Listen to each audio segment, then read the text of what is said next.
Здравствуйте, мои хорошие. Сегодня 14 января 2020 года. Меня зовут Светлана. Такая у нас сегодня погода. Снежка нету. С утра был дождик. Вот как-то так.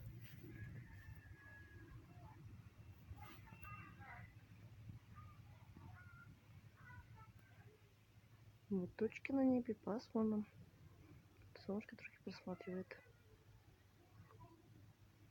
Если кому понравилось мое видео, подписывайтесь на мой канал. Ставьте лайки, пишите комментарии, подписывайтесь на мой канал.